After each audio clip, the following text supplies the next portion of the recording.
Every night for 20 years, she poured herself a single glass of red wine after dinner. It was the one quiet thing that belonged only to her. A small ceremony at the end of long days spent building something out of nothing. And every night, for the last stretch of her marriage, the man she loved would carry that glass to her himself. He would set it down beside her, kiss the top of her head, and stay close while she drank, watching her with the softest smile you have ever seen. To anyone in that room, it looked like devotion. It looked like a husband who worshipped his wife. That was exactly what he wanted them to believe. What no one knew, what she herself did not understand, for the longest time, was that the man pouring her wine was the same man slowly erasing her from her own life, one swallow at a time. Her name was Simone, 55 years old, sharp as a blade, a woman who had clawed her way up from almost nothing to build a company most men only dreamed of running. And the story the whole world had been told about her was a simple one. She was losing her mind. Forgetful, fragile, slipping away a little more each week, while her devoted husband held her hand through every frightening day. But here is what the world did not know. He thought he was watching me disappear, she would say, much later, when it was finally safe to speak. He had no idea that the second he left the room, I poured every drop into the orchid on the windowsill. He had no idea I'd been awake, fully awake, for 4 months. 4 months of pretending. 4 months of watching the man she married believe he was winning. Because somewhere inside those 4 silent months, everything had quietly changed hands. There was a boardroom where decisions about her fortune were being made, as though she were already gone. There was a sealed envelope, hidden in a place he would never think to look. The kind of envelope that ends marriages and careers in a single afternoon. There were 2 children, asleep down the hall, who had no idea the ground beneath their family had a crack running straight through it. And there was a younger woman, half in shadow, the woman her husband had already decided would replace her. He had a plan, a patient, meticulous plan, to take her company, her money, her name, her freedom, and walk away from all of it, looking like the grieving hero. He believed he had accounted for everything. He was wrong about one thing. By the time he walked into that room to claim everything she had ever built, she had already taken it back. This is the story of a woman who was told she was losing her mind by the one person she trusted most in the world, and who chose, in complete silence, to let him keep believing it, right up until the moment it destroyed him. Before we go any further, let us know in the comments where you're watching from. We'd love to hear from you. And don't forget to hit that subscribe buttons so you never miss any of our upcoming videos. Because what happened inside this marriage, behind a single glass of wine and a soft, practiced smile, is something almost no one saw coming. And it began, the way so many quiet tragedies do, with what looked like the greatest love of her life. To understand how a woman like Simone could be convinced she was losing her grip on reality, you first have to understand who she was before any of it began. This was not a fragile woman. This was not someone who forgot where she left her keys or lost track of the day of the week. Simone was the kind of person who could read a contract once and recite the fine print back to you a week later. She remembered birthdays, deadlines, the names of every employee's children. Her mind was the sharpest tool she owned, and everyone who worked beside her knew it. So when the whispers started, that she was confused, that she was slipping, that something was terribly wrong with her, the people closest to her had every reason to believe them. After all, who would invent such a thing? Who would manufacture a tragedy this cruel? The answer to that question is where this story turns dark. Because the truth is, Simone did not start losing her memory until the exact moment she became inconvenient. And that timing is the first thread we have to pull. Why would a husband everyone described as devoted want the world to believe his brilliant wife had lost her mind? What would a man stand to gain by slowly, carefully convincing an entire company, 2 children, and a circle of friends that the woman who built everything they had was no longer fit to hold it? And the harder question, the one that haunts this whole story, how many people had to be in on it for the lie to hold for as long as it did? A diagnosis like that does not come from one man alone. It needs a signature. It needs someone with credentials and a clean reputation, willing to write a single devastating word on an official page. It needs cover. So before we go any further, hold 3 questions in your mind, because everything you are about to hear hangs on them. First, why would a man married to a self-made woman want her declared insane? And why did the symptoms begin the very month she returned to work? Second, who else was standing in the shadows beside him? And just how high up did this betrayal really climb? And third, the question that makes this story worth telling at all. How does a woman that everyone in her own life already believes is losing her mind possibly find a way to win? Keep those three in your heart as we go. Because the people who felt sorry for the devoted husband carrying his sick wife never once stopped to ask the simplest question of all. Why did she only get sick? The month she came back to take her seat at the table she built. To know Simone, you have to go back to the beginning, long before the wine, long before Darius, to a small house where money was always a worry and comfort was something other families had. She grew up the daughter of two people who loved each other across a line the world still didn't like crossing. One parent dark-skinned, one white. And she carried both of them in her face, a beauty that made people look twice, and never quite place where she was from. They didn't have much, but what her parents gave her, instead of money, was a stubbornness that would define the rest of her life. "We can't hand you a future," her mother told her once, "so you'll have to go out and build one with your own two hands." Simone took that sentence and made it the architecture of everything. By the time she was 30, she had done exactly what she was told could not be done. She built a company, not a small one, not a hobby that grew. A real company, with her name behind it, and her instincts driving every decision. She had an eye for opportunity that other people simply did not possess. She could walk into a room and know, within minutes, where the money was, and where the lies were hiding. And as the monies came, so did the men. This is the part of Simone's story she rarely told anyone, because it embarrassed her, even decades later. The men who found her in those years were not drawn to her laugh, or her mind, or the way she saw the world. They were drawn to her bank account, and they were not subtle about it. One after another, they came, and one after another. They showed her exactly who they were. Once they got close enough to reach for her wallet, there was the one who cheated within the first year, then wept, and swore it would never happen again. Right up until it happened again. There was the one who quietly drained an account and called it investing in our future. There was the one who spent freely and felt entitled to every dollar, who turned cruel the moment she questioned him. "You think you're better than me," he sneered at her once. "Because you've got more than me." She had heard a version of that sentence from nearly every man she let in. It was never her they wanted. It was the life she had built, and they resented her for being the one who built it. Slowly, a hard truth settled over her like cold water, and she stopped fighting it. So, in her early 40s, Simone made a decision that shocked everyone who knew her. She decided she was done. Done with the charm that turned to greed. Done with the promises that always rotted. Done with handing pieces of herself to men who only wanted the pieces that came with a price tag. "I am finished," she told her closest friend over dinner one night, and she meant it with her whole chest. But she still wanted one thing that money had never been able to buy her. She wanted children. She wanted to be a mother. And so she made an appointment at a clinic, sat across from a counselor, and began the quiet, dignified process of choosing a donor, so she could have a child entirely her own. 2 children, she decided. That would be enough. She did not need a man to give her a family. She would build that the way she had built everything else.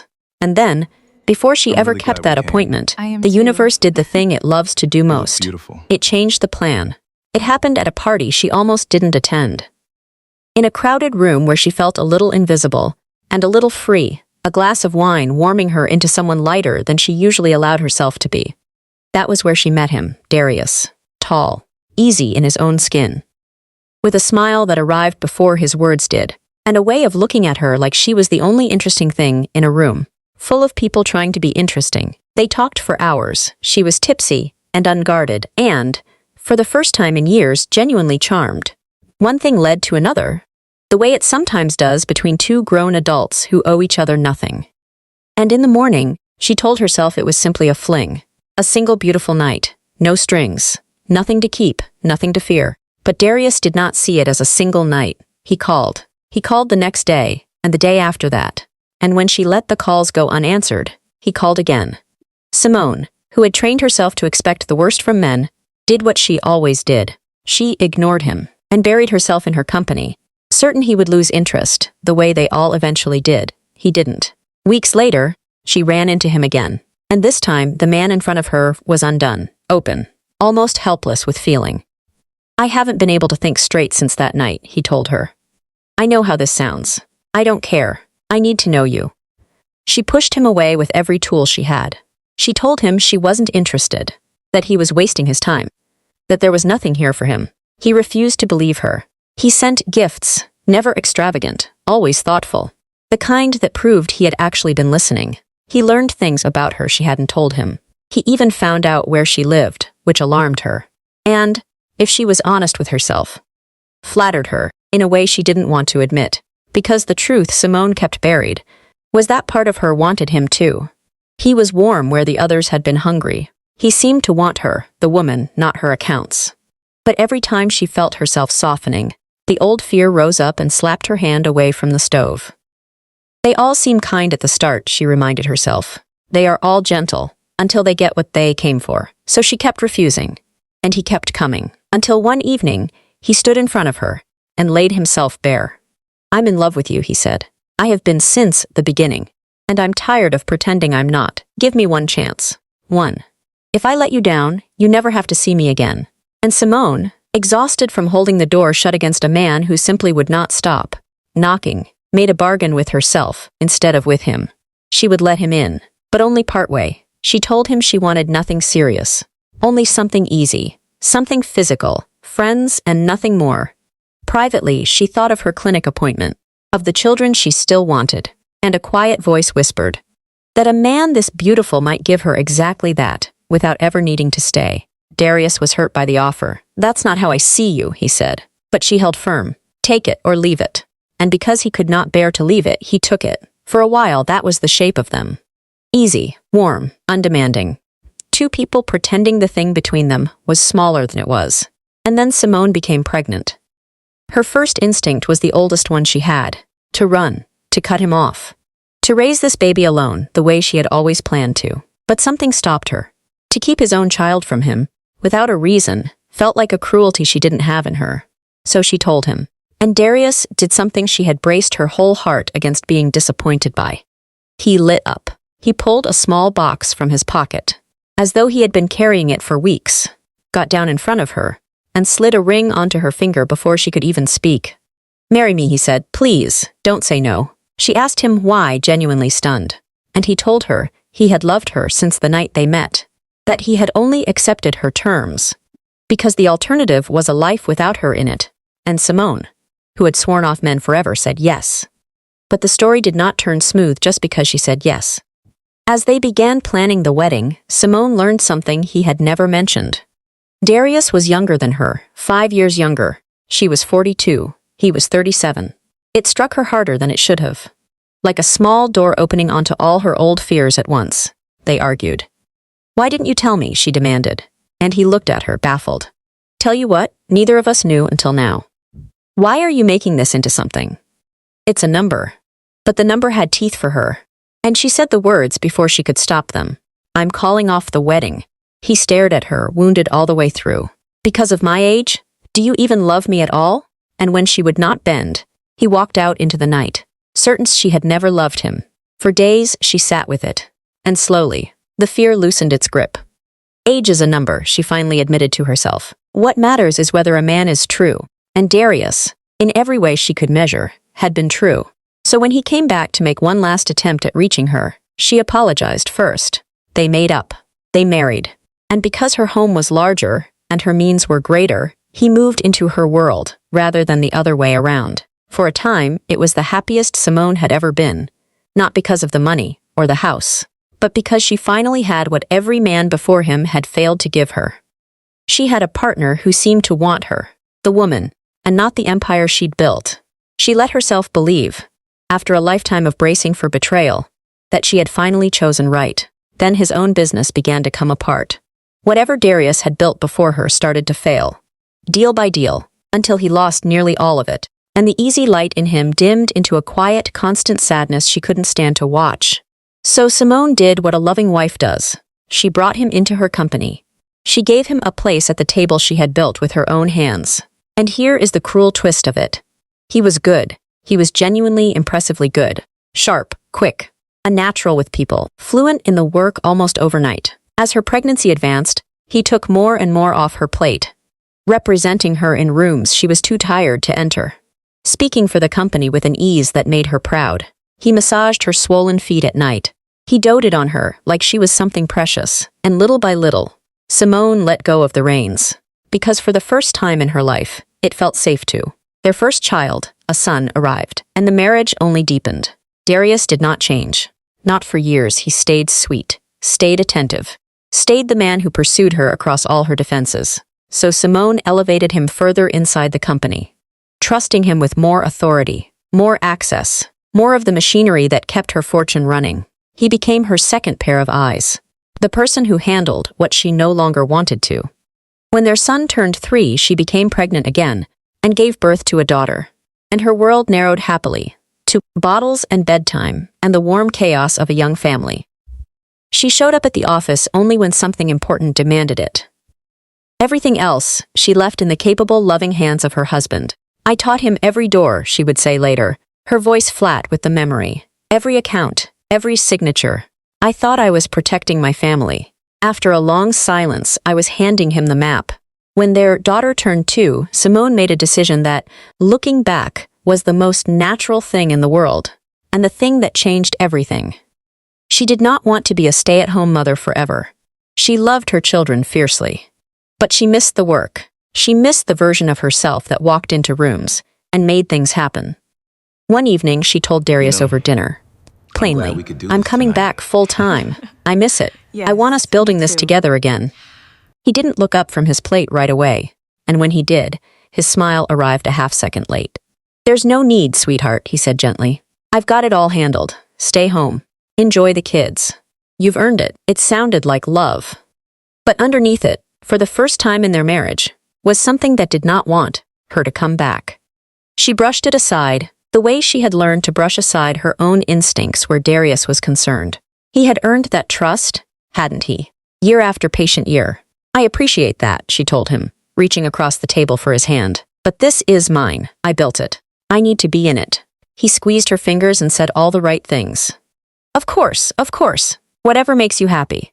And she went back to work the following Monday, believing she had won a small, loving negotiation. She had no way of knowing. She had just started a clock. Years later, she would return to that dinner again and again in her mind, to the half-second delay in his smile, and she would think, that was the moment. That was when he decided I was a problem that needed solving. Around that same time, at a routine checkup, Dr. Hale gave her a piece of friendly advice. He was a warm man. The kind of doctor who remembered your children's names and asked about your mother. He had cared for the family through both pregnancies. Your numbers are good, he told her. But at your age, a glass of red in the evening wouldn't hurt the heart. Doctor's permission if you want it, Simone laughed. I've been pouring myself one glass of red after dinner for 20 years, doctor. Long before you made it official. It was true. That single glass was the one small ceremony that belonged only to her. A quiet full stop at the end of long days. The only thing that changed now was that Darius liked to bring it to her himself. He made a ritual of it. He would pour it in the kitchen, carry it through to wherever she was, set it down beside her, and kiss the top of her head. There she is, he'd murmur, the hardest working woman in America. Drink up. And he would stay close while she drank, watching her with that soft, adoring smile. To the children, it was sweet. To Simone, after a long day, it was the warmest part of her evening. There was not one cell in her body that read it as anything but devotion. Why would there be? This was the man who had chased her across every wall she'd built, who had massaged her swollen feet and doted on her like she was precious. The glass in his hand was just one more proof of how lucky she had finally gotten. About 3 months after she returned to work, Simone's body began to fail her, and it started so quietly. She almost didn't notice. A cough that wouldn't fully clear. A heaviness in her arms by mid-afternoon. A strange softness at the edges of her thoughts. Like the world had been wrapped in one too many blankets. She blamed the long hours. I think I'm just run down, she told Darius one night, rubbing her temples. I can't seem to shake this. He was instantly tender. You're doing too much, he said, pressing the wine into her hand. Let me carry more of it. That's what I'm here for. She drank. And she let him. And she felt grateful.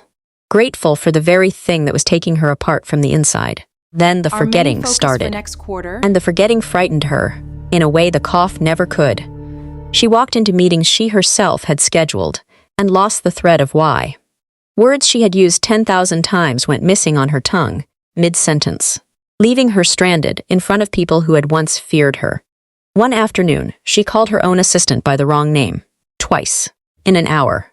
For a woman whose entire life had been built on the sharpness of her mind, it was a private horror to feel that mind slipping its all moorings. "Something's wrong with me," she confessed to Darius, her voice shaking. "Real things. I'm forgetting real things." He held her, stroked her hair, and said softly, "We'll figure it out together. I'm not going anywhere. Whatever this is, you don't face it alone." She wept into his shoulder, comforted. He held her a beat too long, and over her head, his face was perfectly calm. His devotion did not stay private for long. It began, slowly, to perform. The turning point came at a dinner with company colleagues. An important evening. The kind Simone would once have commanded effortlessly. Halfway through a story, she lost her place entirely. The words simply gone, and she sat there pale and blinking, while the table went quiet. Then Darius rose. He crossed to her, knelt at her feet, and began, gently, theatrically, to fix the strap of her shoe that had come loose, murmuring up at her, "It's all right, my love, I've got you. We'll go home whenever you like." He said it just loud enough. Around the table, faces softened with heartbreak. Not for Simone, for him. "Look at that man," a woman whispered to her husband. "Look at everything he carries." Darius did not glance up. He didn't need to. The seed was planted. It happened again and again, always with the right witnesses present. At a charity luncheon, he carried her to the car as though she could no longer manage stairs, though she had walked in fine on her own. At a partners' meeting, he answered for her, gently, before she could finish a thought. "What my wife means to say is," and the room nodded, grateful, while something inside Simone she couldn't yet name began to itch. Each performance deposited the same idea into everyone who saw it. Poor Darius. Poor, devoted Darius. Watching his brilliant wife disappear.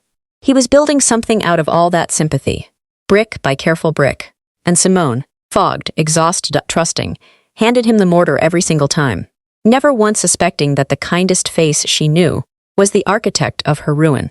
What that sympathy was building toward she could not yet see, but the board could. As the stories of her condition spread through the company, the way these things do, the conversation began to change. People who had once answered to her now spoke about her softly. In the past tense, the way you speak of someone already half gone, and a new idea took root among them, that perhaps Darius should step into the chief executive's chair, just temporarily, just until Simone recovered. He had been running so much of it already. He understood the business inside out, and he was so devoted. Who could doubt a man who carried his wife to the car? It was framed as kindness, as common sense, as the only humane answer to a tragedy. Then Dr. Hale committed the lie to paper, in his own respected hand, in her permanent medical file.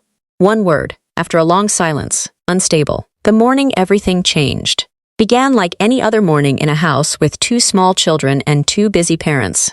Noise everywhere, shoes missing, the daughter refusing breakfast, the son narrating a dream nobody had time to hear, and on the kitchen counter, 2 phones charging side by side in identical black cases. A small detail Simone had teased Darius about more than once. "We're going to grab the wrong one someday," she'd said. He had laughed it off.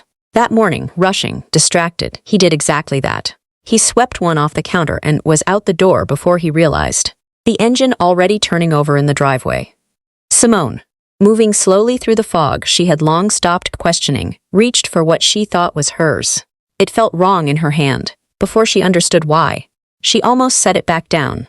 That is the part she would think about most, afterward. How close she came to simply putting it back, and letting her whole life continue down the path he'd built for it. But something stopped her. Call it instinct. Call it the last sharp corner of a mind everyone, including herself, had written off. She knew his passcode. She had watched him type it 100 unguarded times. Their children's birth years. And her thumb moved, before her conscience could form an objection. The screen opened, and for a long moment she just stared at his messages, not yet reading them. Some animal part of her already bracing. Then she opened the first thread, and the floor of her entire life gave way beneath her. Without a sound. The thread was with a woman named Claire. Simone knew the name. She knew the face that surfaced with it, too. Claire was the ex who had left Darius years ago, back when he had nothing. The woman who had not wanted him until time and another woman's love had made him worth wanting. She was back, and the words Darius had written to her turned Simone's blood to cold water in her veins. "I can't keep doing this," one message read. "Being married to her is a life sentence. I look at her and feel nothing," another. "She's not the woman I wanted. She's older, she's fading. And she will never let me be anything but her employee with a ring on." Simone read it twice. Then a third time.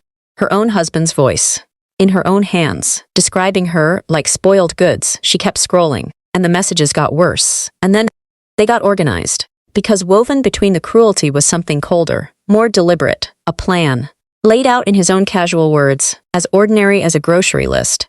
Almost there, he had written to Claire, weeks earlier. "Hale's documented enough. Board's already talking. Once she's declared unfit, control transfers to me, and she can't undo a thing. Then it's just you and me, and everything she spent her whole life building." Claire's reply sat beneath it. "And you're sure she won't suspect?" His answer was the one that would stay carved into Simone forever. "Suspect what?" "Half the time she can't remember her own assistant's name. She thinks she's sick." After a long silence, "She has no idea. I'm the one making her sick." She put a hand over her mouth. She did not make a sound. And that was when it broke her. The tears came before she could stop them, fast, hot, blurring the screen. Her whole body went cold. Her heart slammed against her ribs, and her hands began to shake so badly the phone nearly slipped from her fingers. She almost let it fall to the marble floor. But even there, even drowning, some sharp surviving part of her screamed a warning. He could walk back through that door any second, for this very phone. And so she did the hardest thing she had ever done. She wiped her eyes with the back of her trembling hand. She swallowed the sob rising in her throat. She forced her breathing flat and made herself keep reading, because the threads with Claire were not the worst of it, because there were other conversations, and one of them was with Dr. Hale, the warm, trusted family doctor who remembered her children's names. He was not a fooled bystander, he was a partner. "The diagnosis is solid on paper," Hale had written. "But you need to ease up on the dosage. Her liver numbers are climbing. And I can't explain that away forever, if anyone. Independent ever runs labs." Darius's reply. "Few more weeks. Once the hearing's done, it stops mattering." The wine, the fog, the forgetting. The slow, patient erasure of the only thing Simone had ever truly trusted. Her own mind. It was not illness. It had never been illness.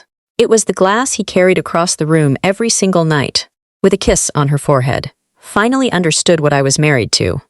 "I didn't cry," Simone said of that moment, and then she would correct herself every time she told it. "No, that's a lie," I cried. "I just couldn't afford to." Because the tears kept coming. She kept wiping them away, once, twice, again, her hand moving on its own while her eyes refused to stay dry. And the whole time, that same voice inside her, cold and clear beneath the grief, kept repeating the only thing that mattered. "Not now. Put yourself together. He is coming back for this phone." So she held herself together with everything she had left. And she kept reading. There was still more. There was always more, it turned out. Hidden accounts she had never authorized. Money leaving the company in directions that made no sense. Until they made perfect, sickening sense. References to gambling debts, to nights and habits, and a whole reckless second life Darius had kept flawlessly concealed. Behind the mask of the doting husband, the man kneeling to fix her shoe in front of weeping dinner guests, had been bleeding her company dry to cover losses she'd never known existed. Simone sat very still on the couch where she so often drifted off these days, the phone warm in her hand, and she let it all rearrange itself into the truth. Every kindness recast as a move, every tender word revealed as a line of script. The marriage she had been living inside, and the marriage that actually existed, were two completely different things. And only one of them was real, and then she heard it. The crunch of tires on the driveway. He had realized the swap. He was coming back for the phone. Simone had perhaps 30 seconds. And in those 30 seconds, she made the decision that would save her life.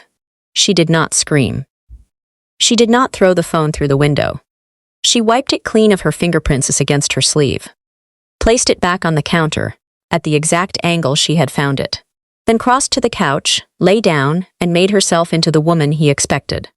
She slowed her breathing into the deep, heavy rhythm of the drugged sleep he'd grown so used to. The front door opened. Footsteps crossed the room and stopped beside her. She felt him lean close, studying her face, checking. One wrong flicker of an eyelid, and it was over. She gave him nothing. She breathed slow and deep and let her face go slack and untroubled. A sick woman, dozing through another gray afternoon. For a moment that stretched out like an hour, he simply watched her. Then she felt his lips press against her forehead. Soft as ever. And she heard him murmur the two words that would live inside her for the rest of her life. My poor girl. He picked up his phone. His footsteps crossed back to the door. The door closed. The engine started. And only when the sound of the car had faded completely down the street did Simone let go. Everything she had held back came rushing in at once. Every tear she had swallowed to keep herself alive in front of him. She curled into herself on that couch and she wept. The deep, silent, body-shaking kind of crying that comes from somewhere far beneath the surface. The kind that has no sound left in it. She cried for the marriage she thought she had. For the man she thought she'd married. For the years that had been real to her and a performance to him. For her own mind taken from her. Drop by drop, by the same hand she had kissed goodnight 1,000 times. She let it all come. Because she understood, even then, that this would be the last time she could afford to fall apart. And when it finally passed, when there was nothing left to cry out, she lay there, staring at the ceiling, perfectly calm now, perfectly awake. That was the night my poor girl died, she said, and someone far more patient took her place. She lay there a while longer, staring at the ceiling, letting the calm settle into her bones like something permanent. And by the time she finally sat up, the grieving wife was gone. In her place was someone with a plan. The first thing she did was the hardest and the simplest. She stopped drinking the wine, not all at once, not in any way he could ever detect, but completely. That very evening, Darius poured it, carried it through, set it beside her with his kiss and his "there she is." And the moment he turned back toward the kitchen, Simone lifted the glass and poured every drop into the soil of the orchid on the windowsill. Then she set the empty glass back down, and when he glanced over, she gave him a small, tired, drugged smile. "Good," he asked. "Perfect," she said. It became their nightly ritual. His and hers. A performance with two actors, where only one of them knew it was a play. The orchid, fed on the drug meant for her, somehow kept on living. A small, stubborn green witness to everything being done in that house. She stopped eating anything he prepared. She found soft, plausible reasons. "My stomach's been off. I ate at the office," handling her own food, her own drinks, her own everything. And slowly, in secret, her body came back to her. The fog thinned and then lifted. The cough faded. Her appetite returned. And with it, the sharpness of her thoughts, that brilliant, betrayed mind reassembling itself, blade by blade. But she let none of it show. This was the role of her life. And she played it without a single missed mark. In meetings, she let her words trail off and watched the pity gather. At home, she let Darius fix her shoes and stroke her hair and tell her how hard he was fighting for her. "I just want my wife back," he said one night. And she let a tear slide down her cheek and answered, "I know, baby. I'm trying." But playing sick was only the mask. Underneath it, she had work to do. And the most dangerous work of all was getting the proof. Because that morning, she had taken nothing. She had wiped his phone clean and set it back exactly as she'd found it. She had the truth in her head, but not a shred of it in her hands. And the truth in your head means nothing in a courtroom. So she went back for it. Night after night, once the drugs she pretended to drink had supposedly pulled her under, she would lie still beside him until his breathing went deep and even. And then, quietly, in the dark, she would lift his phone from the nightstand, press his thumb to it while he slept, or key in the children's birth years she knew by heart.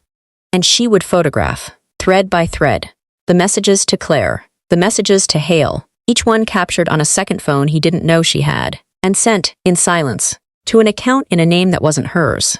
Some nights she got 3 messages before her nerve gave out. Some nights only 1. Once he stirred, and she lay frozen with his phone glowing against her chest for 10 full minutes before she dared to move again. But night by night, screenshot by screenshot, she rebuilt the entire case he thought lived only inside his own pocket. And then there was the wine. Because a photograph of a cruel text proves a man is cruel, it does not prove he is a criminal. For that, she needed what was in the glass. So she began to save it, not all of it into the orchid anymore. A portion each night, decanted carefully into small sealed bottles she hid away for a toxicologist she had not yet found the nerve to call. And one evening, it nearly came undone. Darius came back into the room sooner than she expected, the funnel still in her hand. Her heart slammed against her ribs. But Simone did not freeze. She let the glass tip, let it spill across the side table and the rug, and gave a helpless, fluttering little cry. Oh no, I've made a mess. I'm so sorry, my hands." Darius rushed over, crouched, dabbed at the stain. It's fine, don't upset yourself," he soothed. He never looked up. He never saw the sealed bottle, already tucked behind the cushion at her back. "My hands shake now," she told him mournfully. He kissed her forehead. He believed her completely. Once she understood she could hide things in plain sight, the war truly began. She found a lawyer, not the family attorney, not anyone whose loyalty Darius had ever bought with a lunch, but a stranger across the city, who answered to no one but her. She went to the first meeting in a headscarf and sunglasses, feeling foolish, feeling terrified, and she laid it all out across his desk in a low, steady voice. When she finished, the lawyer was quiet for a long moment. "Mrs." he started, and she cut him off. "If you're about to tell me to go to the police, save it. He spent a year building a paper trail that says I'm insane. Who do you think they'll believe? The documented madwoman, or the devoted husband and the respected doctor?" The lawyer leaned back. "Then we don't go to anyone," he said slowly. "Until we can't lose." Simone almost smiled. "Now you're speaking my language." The toxicologist confirmed what she already knew. Whatever Darius and Hale were putting in the wine was real, measurable, and meant to do exactly what it had done. Sealed, dated, chain of custody intact, the toxicologist told her, sliding the report across the table. "If these are what you say they are, this isn't a sick woman. This is a crime." Simone folded the report into her bag with hands that, in that private room, did not shake at all. Then she turned to the money. Night after night, while the house slept, she pulled the financial records Darius assumed she was far too gone to read. And she traced it all. Every hidden account, every diverted dollar, every debt he'd buried beneath a year of charm. It was all there, once you knew to look. He had been so confident she never would. Then she made her most decisive move. The one that would matter most when the room finally turned. The inheritance, the family fortune, the company holdings. Everything Darius was counting on seizing the day she was declared unfit. Simone quietly restructured into a trust, so airtight that on the appointed day, the man scheming to take it would discover he had legal claim to none of it. She signed the papers in the lawyer's office on an ordinary Tuesday. And that night, she came home and let Darius pour her wine and kiss her head and call her his poor girl. And she thought, "You are kissing a woman who just locked every door in the house and kept all the keys." "He thought he was watching me fade," she said. "He had no idea I was quietly moving everything he wanted out of his reach. One signature at a time, while he tucked me into bed." But Simone did not stop at saving herself. She understood that the surest way to destroy a conspiracy is to let the conspirators turn on one another. And this one had a fatal flaw. There were 3 of them, and not one of them fully trusted the others. So she let the alliance begin to eat itself. Dr. Hale, it turned out, had grown careless and afraid. Through her lawyer, entirely within the law, she obtained a recording of the good doctor, speaking in terms no jury would ever forgive. "I told him to ease off," Hale was captured saying to an associate, "sweating about liver numbers and independent labs. If anyone ever pulls a real panel on her, I'm finished. I never should have signed it." One pillar of the lie, quietly secured. Hale, the man whose single word had caged her, had just handed her the key. On tape. Then came Claire. Simone did not hate Claire the way the world might have expected her to. She watched her, she studied her, and she saw something she could use. Claire had known about the plan, the affair, the takeover, the day Darius would have it all. She had stood beside him willingly. But there was a difference between knowing a man wanted to leave his sick wife and knowing he had been the one making her sick. And there was an even bigger difference between sharing a dream and sharing a crime. So Simone made sure Claire understood exactly what she had become part of.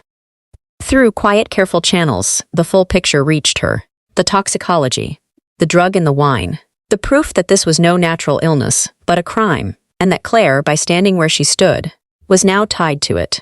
An accomplice. Someone who would not walk away clean when it all came apart. Someone who could go to prison right beside him. Claire was not willing to burn for Darius. Faced with the choice, go down as part of his crime, or turn on him and save herself. She chose herself. Days later, an unsigned message reached Simone's lawyer from a frightened woman, asking what would happen to her if she came forward. And there it was, Simone said. The last one, the mistress turning into a witness.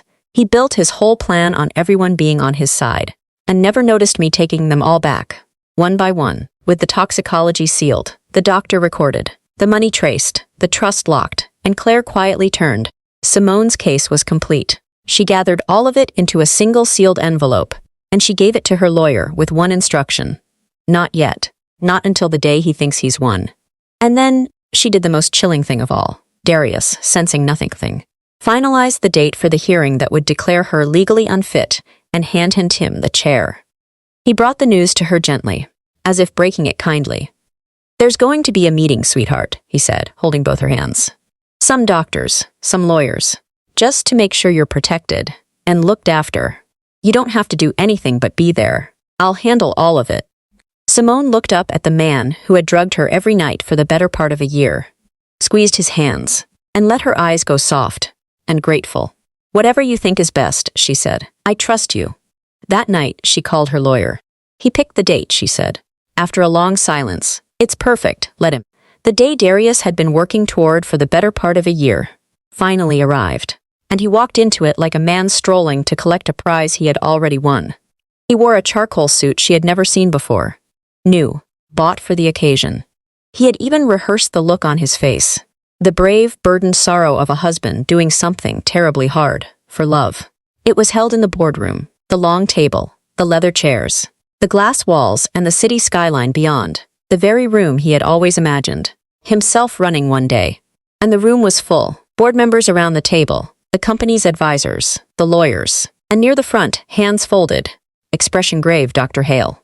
Every person whose sympathy he had so carefully harvested gathered in one place. His audience, his witnesses, the people who would watch him be confirmed as the man in charge. And across the room sat Simone, quiet, small, a thin cardigan over her shoulders, her hands trembling just slightly in her lap. Playing the fragile woman, one last time. He glanced at her once, and something almost like tenderness crossed his face. He believed she didn't even fully understand why she was there. He had no idea. He was about to learn. In front of every person he had ever performed for, exactly who he had married. It began the way he expected. A lawyer reading the petition aloud. Words like diminished capacity, unable to manage her own affairs in the best interest of the family. Darius nodded along gravely, his hand resting over his heart. And then his own attorney leaned over, frowning at a document, and whispered something in his ear. Darius's nod slowed. I'm sorry. What? He said quietly. His attorney slid the page toward him. The assets, the man murmured. The holdings, the inheritance. They're not here. They've been moved. Moved where? Into a trust, months ago. You don't have access to any of it. Neither does the conservatorship. For the first time, Darius's careful sorrow flickered. That's not possible, he said. A little too loud. A few heads turned. She doesn't even remember what day it is. How would she? And from across the room, a calm voice, steady, clear. I remember everything, Darius. The room went still.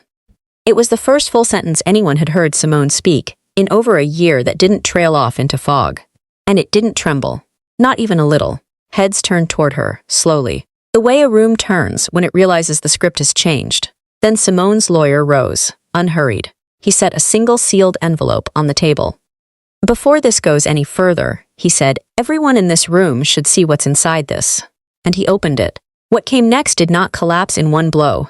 It came apart, the way a carefully built lie always does. Piece by piece. Each thing pulling the next one down with it. First, toxicology reports. Slid across the table, one by one. Independent lab, the lawyer said. Sealed and dated across 4 months. Every sample contains a measurable chemical agent. The kind that causes exactly the symptoms this petition calls dementia. A murmur moved through the board members. One of them sat forward. What is this? Evidence, the lawyer said simply. Then, the bottles, real ones, lined up on the table in a quiet, terrible row, sealed, labeled, dated. The wine he had carried to her every night with a kiss. Darius stared at them, his mouth open. Nothing came out. Then, the recording. The lawyer pressed a button, and Dr. Hale's own voice filled the room. If anyone ever pulls a real panel on her, I'm finished. I never should have signed it. Every head turned to Hale, the respected doctor. The clean reputation. He had gone the color of ash. He half rose from his chair. That's out of context, that's not. And then he stopped. Because there is no context that survives a sentence like that. One board member stood and stepped away from him, physically, as if the lie might be catching. And still the lawyer kept going. The financial records. Account after account. Funds diverted here. Gambling debts covered here. Every dollar traced, every transfer in his name. The room that had walked in pitying Darius was now staring at him, and the pity was gone. In its place was something colder, the slow dawning horror of people realizing they had been used, that they had grieved for a man who was the one doing the harm all along. "This is insane," Darius said, and even he heard how badly the word landed. He turned to the table, hands spread, reaching for the old magic.